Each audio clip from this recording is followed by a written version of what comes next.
Hello guys, welcome back to my channel. आज मैं आपको सेकंड चैप्टर करा रही हूँ कंपनी लॉ का, सेमेस्टर थर्ड का। हम लोग जो है सीरीज़ वाइज चलेंगे इस सेमेस्टर के लिए। इसमें 23 टू 24 वाला जो ईयर है उसके हिसाब से मैं आपको सिलेबस यहाँ पे कराऊँगी कंपनी लॉ से रिलेटेड का। ठीक है, सो हमारा जो फर्स्ट चैप्टर बनता है कंपनी लॉ में, सबसे पहला है company meaning, characteristics and nature. जो फर्स्ट चैप्टर है उसमें से मोस्टली ये होता है कि क्वेश्चन नहीं बनता, जो बनते हैं वो सेकंड चैप्टर के बाद से ही बनते हैं, तो मैं आपको सबसे पहले सेकंड चैप्टर ही करा रही हूँ। अगर हम लोग बात करें कंपनी की, तो कंपनी होती क्या है, कंपनी के किस किस तरह के लॉज हैं। ठीक है, तो हम सबसे पहले इंट्रोडक्शन करते हैं कंपनी का। कंपनी का मतलब होता है कि एक ऐसी एसोसिएशन जो कि बहुत सारे मेंबर्स से मिलकर बनी हुई है, और इसमें जो भी मेंबर्स मिले हुए हैं वो एक तरीके से कंपनी के पार्ट हैं। और कंपनी जो है वो एक एज अ आर्टिफिशियल पर्सन है, यानी कि ये एक ऐसी अलग से सेपरेटेड पर्सन है जिसके लिए उसके मेंबर्स बिल्कुल अलग पर्सन्स हैं।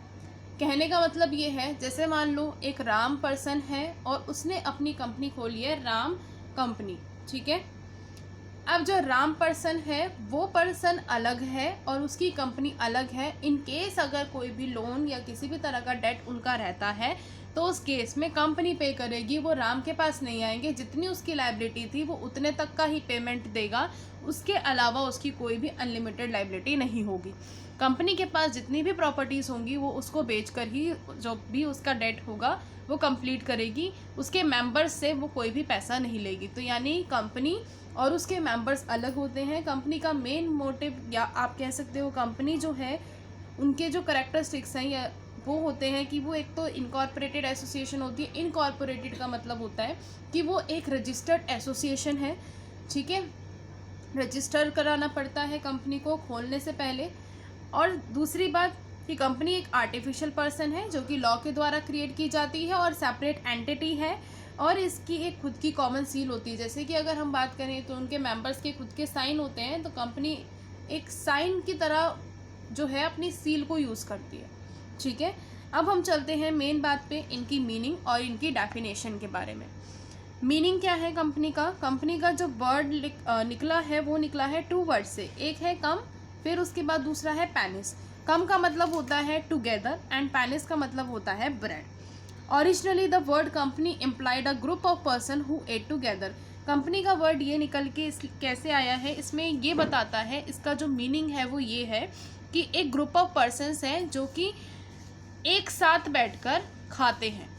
ठीक है, अब हमारे पास आती है कंपनी की डेफिनेशन। मैं आपको करा रही हूँ डेफिनेशन एल.एच. हेने की, और ये डेफिनेशन बहुत इंपॉर्टेंट है। कभी भी आप डेफिनेशन लिखो, मीनिंग लिखते हैं तो कोई नहीं, आप अपनी लैंग्वेज में लिख सकते हो, बट अगर आप कभी भी डेफिनेशन लिख रहे हो तो किसी एक पर्सन ने एक्सप्रेस किए हुए हैं व्यूज़, तो आपको डेफिनेशन पूरी ही सेम लिखनी होगी, आप बिच को इधर उधर भी नहीं कर सकते हो। ठीक है, a company is an incorporated association. Company क्या है? एक इनकॉर्पोरेटेड एसोसिएशन है which is an artificial person created by the law. ये एक आर्टिफिशियल पर्सन है जिसको लॉ ने क्रिएट किया है, हैविंग अ सेपरेट एंटिटी। इसकी एक सेपरेट एंटिटी है with a perpetual secession, perpetual secession के साथ, और एक कॉमन सील है। अब ये परपेचुअल ससेशन होता क्या है? परपेचुअल ससेशन का मतलब है कि कंपनी के अगर कोई भी शेयर होल्डर्स हैं या किसी भी तरह के उनके कोई मेंबर्स हैं, वो अगर आते हैं या फिर चले जाते हैं तो उससे कंपनी को किसी भी तरह का कोई फ़र्क नहीं पड़ता।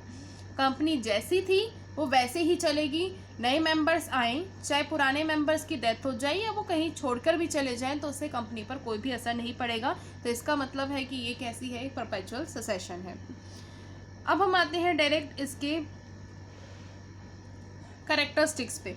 ठीक है, अब यहाँ पे एक बात बोली गई है, ये देखो, इंडियन कंपनीज एक्ट 1956 में, कि कंपनी का मतलब होता है कि कंपनी फॉर्म की गई है, रजिस्टर की गई है अंडर इस एक्ट के अंडर। एग्जिस्टिंग कंपनी का मतलब होता है जो कंपनी पहले से ही फॉर्म्ड है और रजिस्टर्ड है प्रीवियस कंपनीज लॉज के अंदर। ठीक है, अब जो कंपनी करंटली लॉज एक्ट चल रहा है तो company act, Indian companies act 2013 चल रहा है जो करंटली चल रहा है। उसके बाद है आपके कैरेक्टरिस्टिक्स ऑफ कंपनी। सबसे पहला है इनकॉर्पोरेटेड एसोसिएशन। ये जो है इनकॉर्पोरेटेड एसोसिएशन है, इसका मतलब है कि कंपनी जो है रजिस्टर्ड है लॉ के अंडर में।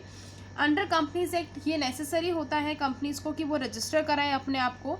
कोई भी एसोसिएशन या कोई भी इंस्टीट्यूशन जो भी इस्टेब्लिश की जा रही है प्रॉफिट को अर्न करने के लिए, जिनका मेन मोटिव है प्रॉफिट को अर्न करना, तो उनको अपनी कंपनी वो लोग खोल रहे हैं तो उनको रजिस्टर कराना कंपलसरी होता है। और दूसरी बात, अगर बैंकिंग कंपनी है, बैंकिंग के केस में सिर्फ और सिर्फ आप मोर देन 10 मेंबर्स ले सकते हैं, which has more than 10 members in case of banking और 20 members in case of any business activity. तो 20 मेंबर्स जो हैं वो आप ले सकते हो। नेक्स्ट है आर्टिफिशियल पर्सन। आर्टिफिशियल पर्सन का मतलब क्या होता है कि ये एक आर्टिफिशियल पर्सन है। क्यों? क्योंकि जैसे अगर हम लोग नेचुरल पर्सन्स हैं, ठीक है, तो हम लोग क्या है, बर्थ लेकर आए हैं, तो कंपनी कोई बर्थ लेकर नहीं आई है, उसको सिर्फ और सिर्फ एक लॉ के द्वारा क्रिएट किया गया है। वो एक इनविजिबल पर्सन है, वो इंटेंजिबल पर्सन है, ठीक है। It is called an artificial person because it's birth is not a natural birth. इसका जो बर्थ है वो नेचुरल बर्थ नहीं है।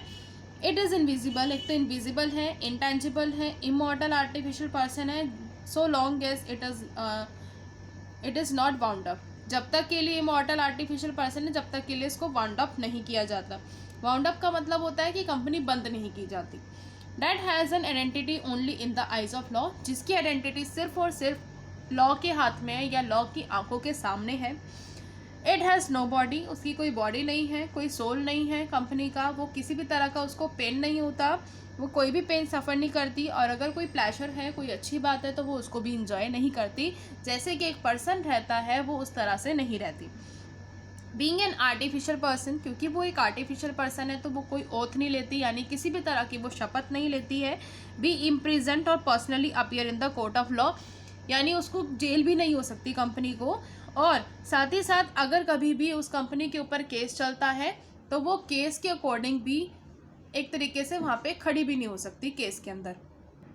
जैसे कि एक पर्सन अगर उस पर किसी भी तरह का केस बनता है तो वो एक पर्सनली जाकर कोर्ट में खड़ा हो सकता है, बट कंपनी जो है वो किसी भी तरह से अपीयर नहीं हो सकती in the court of law.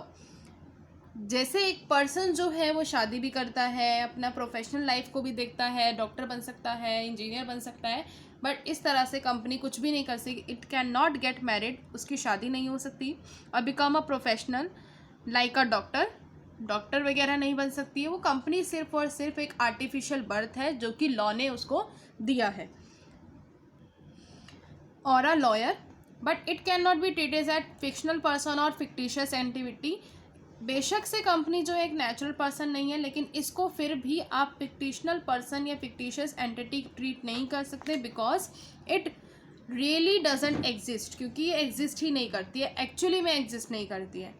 Like a natural person, a company can buy and sell properties. Natural person की तरह जो कंपनी है वो अपनी प्रॉपर्टीज़ को बाय भी कर सकती है और सेल भी कर सकती है, एग्रीमेंट्स भी बना सकती है और किसी भी कॉन्ट्रैक्ट में एंटर हो सकती है। Employ people on its payroll के अकॉर्डिंग पीपल को एम्प्लॉय भी कर सकती है।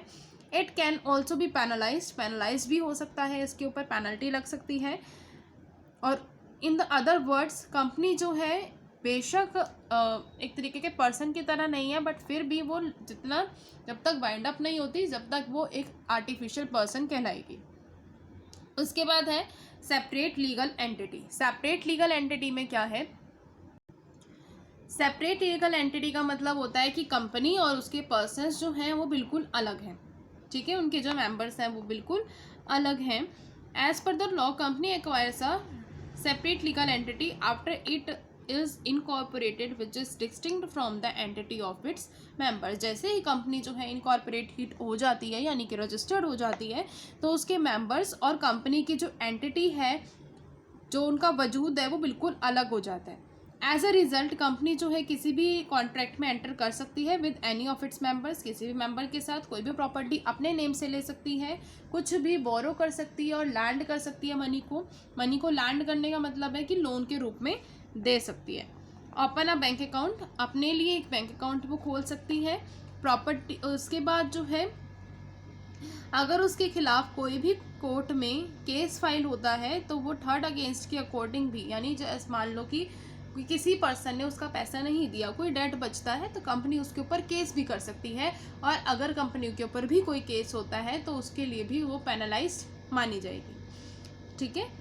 उसके बाद likewise others can also file a suit case upon a company, company के ऊपर कर सकते हैं। In other words a company can do all such acts, वो सारे काम वो कर सकती है जो कि एक नेचुरल पर्सन भी कर सकते हैं। अब यहाँ पे एक केस है सैलोमन और कंपनी लिमिटेड का।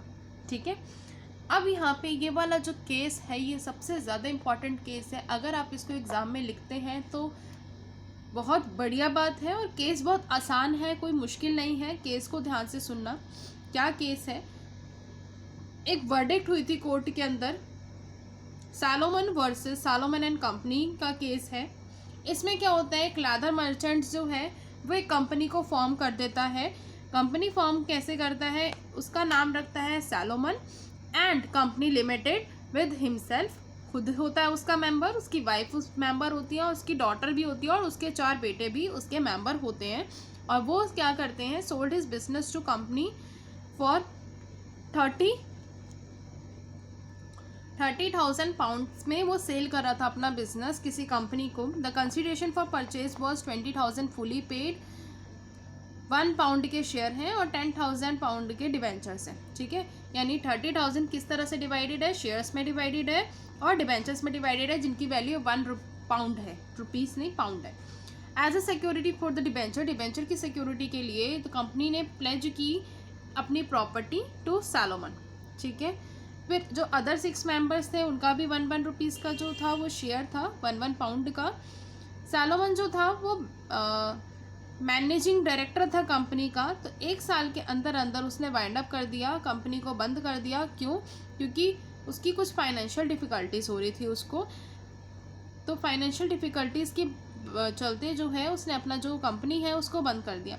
मेन क्या था कि उसका एक छोटा सा बिजनेस था और उस बिज़नेस को उसने कंपनी में कन्वर्ट किया था, 30,000 की कंपनी में उसने कन्वर्ट कर लिया था, एक तरीके से आप ये कह सकते हो।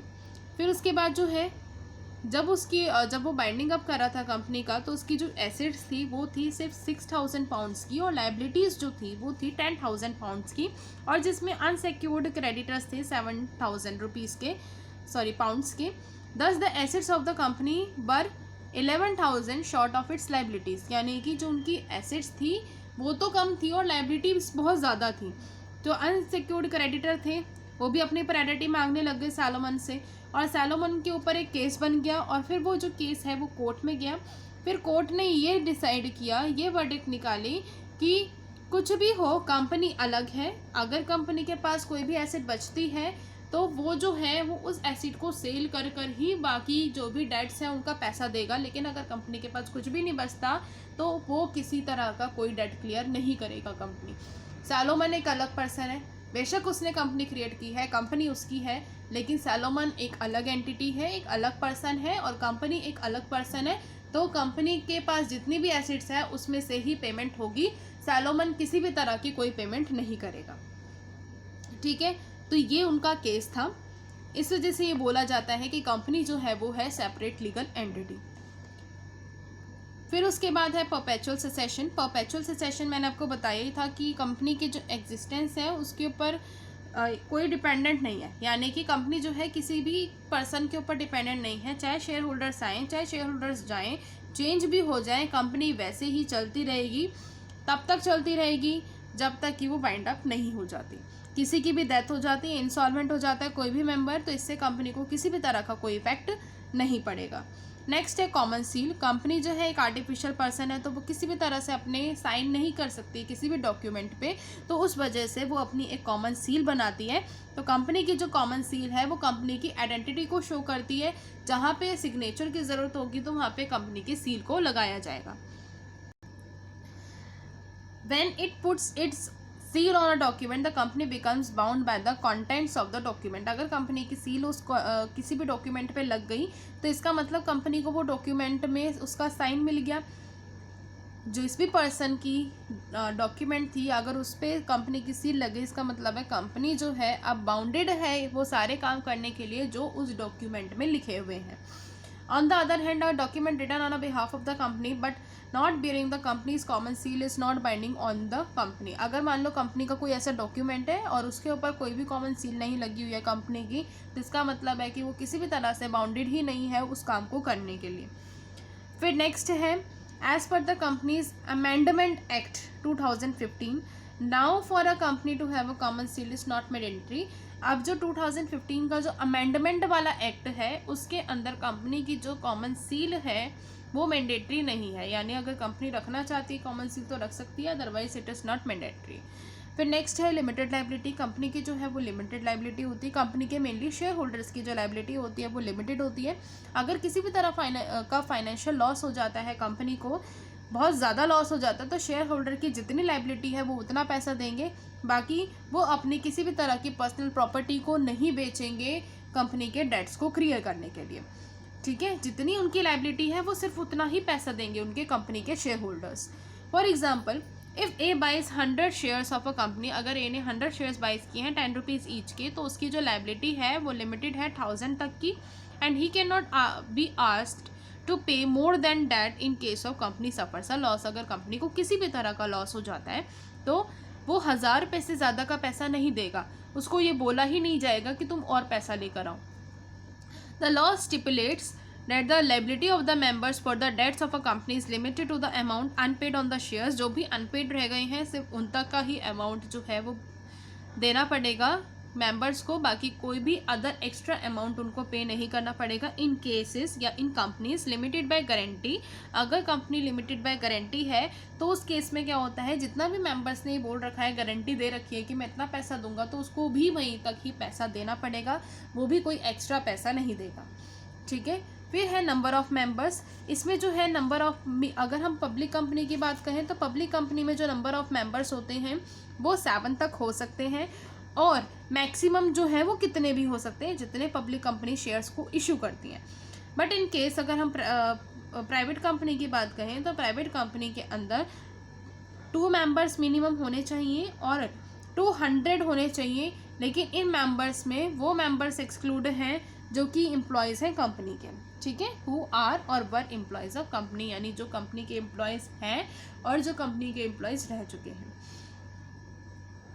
Representative management. रिप्रेजेंटेटिव मैनेजमेंट का मतलब है कि कंपनी देखो एक आर्टिफिशियल और इमेजिनरी पर्सन है, तो खुद से मैनेज तो नहीं कर सकती सारे अफेयर्स, तो कंपनी जो है वो शेयर होल्डर्स को अपॉइंट करती है एक तरीके से मैनेज करने के लिए, और जो शेयर होल्डर्स हैं वो बहुत दूर दूर रहते हैं, हर जगह एक साथ वो मीटिंग नहीं कर सकते, तो वो जो शेयर होल्डर्स हैं वो देन अपॉइंट करते हैं डायरेक्टर्स को. फिर वो जो डायरेक्टर्स हैं वो मैनेजिंग डायरेक्टर्स पूरी कंपनी के अफेयर्स को मैनेज करते हैं, कंट्रोल करते हैं, और सारे अगर कोई मीटिंग रखनी होगी तो मैनेजिंग डायरेक्टर बुलाएंगे शेयर होल्डर्स को, अगर उनकी मंजूरी किसी काम के लिए चाहिए, सारा कुछ वो अफेयर्स बताएंगे कि कंपनी ने इस साल क्या किया, इस साल कितना प्रॉफिट अर्न किया है, इस साल उन्होंने और क्या क्या चीज़ें की हैं, तो वो सारा कुछ जो है मैनेजिंग डायरेक्टर बताते हैं. देखो इसमें क्या होता है, कंपनी जो है वो सारे अफेयर संभाल नहीं सकती क्योंकि वो तो एक आर्टिफिशियल पर्सन है, तो वो क्या करती है, कहने का मतलब ये है कि वो जो है शेयर होल्डर्स को अपॉइंट करती है, कंपनी शेयर बेचती है, शेयर सेल करती है, फिर वो जो पर्सनस हैं वो बाय करते हैं. अब जो शेयर होल्डर्स हैं वो भी अलग अलग जगह हैं, कोई दिल्ली में है, कोई पंजाब में है, कोई चंडीगढ़ में है, कोई छत्तीसगढ़ में है, तो इस तरह से वो अलग अलग जगह पर है. ठीक है. अब वो शेयर होल्डर्स का भी ये नहीं हो सकता कि सारे मिलकर कंपनी को चला सकें, मैनेज कर सकें, तो वो कुछ पर्सन्स को अपॉइंट करते हैं जिनको हम बोलते हैं मैनेजिंग डायरेक्टर्स. वो सारे जो भी हैं अफेयर्स कंपनी के वो मैनेज करेंगे. फिर उसके बाद है limitation of action. Limitation of action में क्या है, कंपनी जो है इनकॉर्पोरेट की गई है, ठीक है, इनकॉर्पोरेटेड यानी रजिस्टर्ड है. अब जो ऑब्जेक्टिव्स होते हैं कंपनी के वो उसके प्रोस्पेक्टस में लिखे होते हैं, जितना उसके प्रोस्पेक्टस में लिखा हुआ है कंपनी के वो सिर्फ उन्हीं एक्शंस को करेगी, उससे ज़्यादा के एक्शंस वो नहीं कर सकती. अगर वो कुछ और कर देती है तो वो जो है डीम्ड ही नहीं माना जाएगा. मतलब कि एक तरीके से आप ये नहीं कह सकते कि अगर इसने ये एक्शन कर दिया तो वो एक्शन ही वॉइड हो जाएगा. ठीक है, जैसे कंपनी के जो है प्रोस्पेक्टस में या उनके आर्टिकल्स में ये मेंशन्ड है कि ये काम कंपनी को करने हैं, लेकिन वो उसके अलग कोई काम कर लेती है तो वो कंपनी का जो काम है वो वॉइड हो जाएगा. The objectives of the companies are described in its prospectus and define the limitation of a company's activities कि कंपनी की एक्टिविटी यहीं तक होगी. No company can cross the limitation of action. कोई भी कंपनी अपनी limitation of action को cross नहीं कर सकती. And engage itself in a activity which is not listed in a prospectus. जो भी prospectus में एक्टिविटी नहीं लिखी हुई है उसमें भी वो engage नहीं हो सकती. लेकिन अगर कंपनी ऐसा कर देती है तो एक्शंस जो हैं वो रिकॉग्नाइज नहीं किए जाएंगे लॉ के द्वारा और उनको माना ही नहीं जाएगा कि ये ऐसे एक्शन किए गए हैं, बल्कि हो सकता है कि उनके ऊपर पेनल्टी भी लग जाए. A company can not of its own will start a new business or change its fields of activity and do something which does not confirm to its objectives. कहने का मतलब ये है कि कंपनी अपनी खुद की मर्जी से कोई भी नया बिजनेस स्टार्ट नहीं कर सकती, अपनी फील्ड को चेंज नहीं कर सकती जो कि उसके ऑब्जेक्टिव के बिल्कुल अलग है. ठीक है, क्योंकि उसके प्रोस्पेक्टस में ऑब्जेक्टिव लिखे हुए हैं तो उस ऑब्जेक्टिव के अकॉर्डिंग ही कंपनी को चलना पड़ेगा. नेक्स्ट है ट्रांसफरेबिलिटी ऑफ शेयर्स. कंपनी के जो शेयर्स हैं उनको ट्रांसफ़र किए जा सकते हैं फ्रीली, कोई भी पर्सन उसको ट्रांसफ़र कर सकता है. द शेयर्स और डिबेंचर्स और other interest of any member in a company shawl B movable property. अगर मूवेबल प्रॉपर्टी है तो वो ट्रांसफ़र किए जा सकते हैं अगर आर्टिकल्स ऑफ कंपनी में लिखा हुआ है. बट अगर आर्टिकल्स ऑफ कंपनी में नहीं लिखा हुआ तो सबसे पहले आपको आर्टिकल्स ऑफ कंपनी में अमेंडमेंट करानी पड़ेगी. यानी कि अगर आपने कंपनी बनाते टाइम ये लिख दिया कि हमारे जो शेयर्स हैं वो ट्रांसफरेबल नहीं है, मूवेबल नहीं है, तो आप लोग फिर जो हैं कंपनी के शेयर्स को इस तरह से ट्रांसफ़र नहीं कर सकते किसी भी पर्सन को. लेकिन अगर आपने अपने कंपनी के अंदर अपने जो आर्टिकल्स हैं कंपनी के उसमें लिखा हुआ है कि वो ट्रांसफरेबल हैं तो आप कर सकते हो. बट अगर नहीं लिखा हुआ, आप चाहते हो कि हम लोग करना चाहते हैं ऐसे ट्रांसफ़र कर सकें आराम से फ्रीली, तो आपको पहले अमेंडमेंट करानी पड़ेगी आर्टिकल्स ऑफ कंपनी के अंदर, उसी के बाद आप ट्रांसफ़र कर पाएंगे. उसके बाद है so each share holder can freely transfer his or her shares but in some specific situation. Company जो है कुछ रेस्ट्रिक्शन लगाती है ट्रांसफ़र ऑफ शेयर्स पे, कुछ कंडीशंस होती हैं, कंडीशंस लिखी जाती हैं कि किस किस कंडीशंस में ट्रांसफ़र नहीं होंगे, बाकी फ्रीली ट्रांसफ़र कर सकते हैं. नेक्स्ट है टर्मिनेशन ऑफ एग्जिस्टेंस. लाइक जैसे इसका बॉर्न होता है वैसे ही टर्मिनेटेड भी ये लॉ के द्वारा होती है. यानी बंद भी अगर कराना है तो वो भी लॉ के द्वारा ही होगी. उनके भी अलग रूल्स और रेगुलेशंस होंगे कि किस तरह से कंपनी को बंद किया जाएगा, किस तरह से उनके डेट्स क्लियर किए जाएंगे, जो भी हैं एसेट्स कितनी बनती हैं, सारी की सारी पूरी कैलकुलेशन होती है. बहुत सारे डॉक्यूमेंट्स होते हैं जो कि फिल करने पड़ते हैं, तो वो भी जो है सारा का सारा लॉ के द्वारा होगा. फिर नेक्स्ट है company is not a citizen. A company is without doubt a legal person. एक तो कंपनी लीगल पर्सन है और अलग एंटिटी है, but under article 19 of the Indian constitution ये एक सिटीजन नहीं है. It has no fundamental rights. उसके पास कोई फंडामेंटल राइट नहीं है जैसे कि एक सिटीजन के हैं, तो हम ये नहीं बोल सकते कि कंपनी एक सिटीजन है. As such a company can not take the recourse of law to press for its fundamental rights like a citizen can. और कंपनी जो है वो रिकॉर्स नहीं कर सकती, लॉ को चेंज नहीं कर सकती है कि उसको भी सिटीजन की तरह कुछ राइट्स मिले. For example, a company does not have the right to franchise. Company के पास राइट टू फ्रेंचाइज भी नहीं है. तो ये एक एग्जाम्पल दे रखा है कि कंपनी के पास जो फंडामेंटल राइट्स होते हैं या इंडियन कॉन्स्टिट्यूशन में जो राइट है वो उसको नहीं मिलते कंपनी को, बिकॉज वो एक लीगल बेशक एंटिटी है बट एक पर्सन नहीं है, एक सिटीजन नहीं है. ठीक है, तो आज हम करेंगे यहीं तक का ही टॉपिक. सो मिलते हैं नेक्स्ट वीडियो में. अगर आपको मेरी वीडियो पसंद आती है तो लाइक करते हुए जाएं और चैनल को सब्सक्राइब करना ना भूलें कि आने वाली न्यू वीडियोस की नोटिफिकेशन आपको टाइम पर मिल जाए. Bye bye.